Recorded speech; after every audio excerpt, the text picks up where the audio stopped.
আচ্ছা দাদা একটু একটু প্লিজ প্লিজ প্লিজ আপনি একটু মুভ করেন না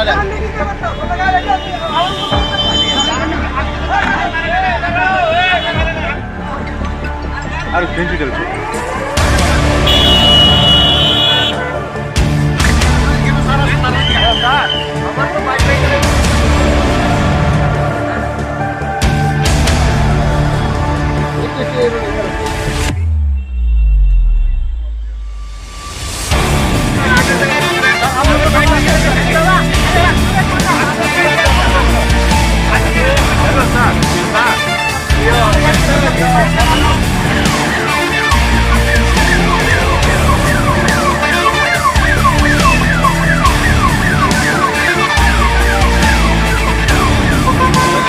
সে চেস করেছে এই একটা গাড়িকে এবং এটাকে আমরা বাজেয়াপ্ত করেছি।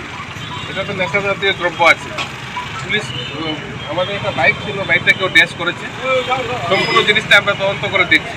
কারণে পাওয়া গেছে ভিতরে গাড়ির ভিতরে এখনো পাওয়া যায়নি, তবে আমাদের তল্লাশি অভিযান চলছে। গাড়ির মধ্যে কোনো লোক ছিল মানে গাড়িতে ড্রাইভার ছিল এবং আমাদের কিছু নেশা জাতীয় দ্রব্য দেখা যাচ্ছে। আমরা এগুলি সিজ করে তদন্ত শুরু করছি।